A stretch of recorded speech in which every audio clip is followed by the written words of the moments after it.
বন্ধুরা আসসালামু আলাইকুম। আপনারা কেমন আছেন? আশা করি আপনারা ভালোই আছেন। আলহামদুলিল্লাহ আমিও ভালো আছি। আজকে সহ্য কচি দিয়ে মাছের ডিম রান্না করব।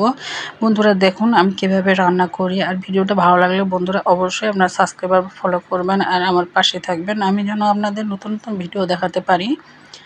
মাছের মধ্যে হলুদ আর লবণ দিয়ে ভালোভাবে একটু মেখে নিচ্ছি। মাছগুলো একবারে আস্ত গোটা রেখেছি ডিমগুলো। আপনারা চাইলে রগগুলো ছিঁড়ে ফেলে দিতে পারেন, আমি দিই নাই। আমি এখানে কড়ার মধ্যে তেল দিয়েছি, আজকে চুলায় রান্না করছি। যে মাছের ডিমগুলো আস্তে আস্তে ছেড়ে দিচ্ছি। বন্ধুরা আপনারা কখনো খেয়েছিলেন সজে কচু দিয়ে ডিম? আজকে আমি নতুনভাবে নতুন রেসিপি করে দেখাচ্ছি আপনাদেরকে। খেতে কিন্তু অসাধারণ লাগে। এই যে মাছের ডিমগুলো আমি উল্টিয়ে দিলাম। এই যে আমি ছোট ছোট করে টুকরা করে কেটে নিয়েছি। যখনই মাছটা ভাজা হয়ে যাবে, যখন শক্ত হয়ে যাবে, তখন আপনারা আপনাদের সাইজ মতো কেটে নিতে পারেন। আবার একটু তেল দিলাম, দিয়ে বাকি ডিমগুলো আমি ভাজে নিচ্ছি।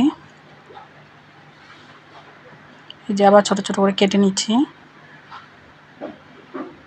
দেখুন বন্ধুরা এক থালা হয়েছে মাছের ডিম।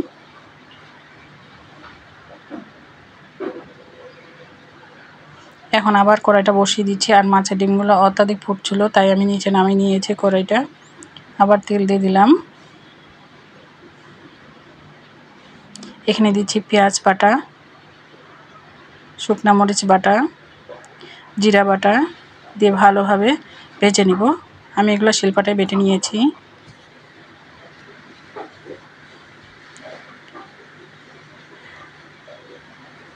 এখন ভালোভাবে এখন কষিয়ে নিব। আর তার মধ্যে দিয়ে দিচ্ছি স্বাদ মতো লবণ আর পরিমাণ মতো হলুদ, সামান্য একটু পানি দিয়ে দিব, দিয়ে ভালোভাবে একটু কষিয়ে নিব। যত মশলা কষাবেন তত খেতে ভালো লাগবে।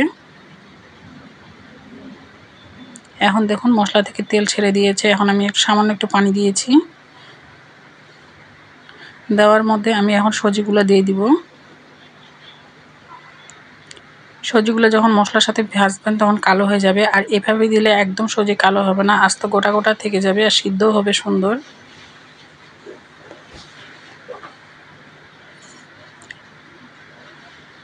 এখন আমি কিছুক্ষণের জন্য ঢাকা দিয়ে রেখে দিব। যে পানিটা কমে এসেছে, এখন অনবরত নেড়ে যেতে হবে যেন নিচে না লাগে যায়। এই যে মশলাটা দেখুন একদম ভাজা ভাজা হয়েছে আর একটা সুন্দর সিদ্ধ হয়েছে। কালারটাও নষ্ট হয়নি, একদম সবজি কচুর মতোই কালার আছে। এখন মাছের ডিমগুলো দিয়ে দিলাম।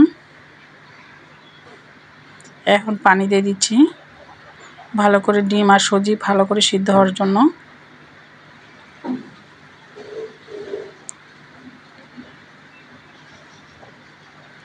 এই দেখুন বলক এসে গেছে। এখন আমি নামিয়ে নিয়ে পরিবেশন করে নিব। আর সবজিটাও সুন্দর সিদ্ধ হয়েছে দেখুন। এই যে আমি ঢেলে নিয়েছি ডিশের মধ্যে। আর রোদে ঝালাটা লাগছিল, সাইড করে নিয়েছি। দেখুন বন্ধুরা মাছের ডিম দিয়ে সবজি কচু রান্না করেছি।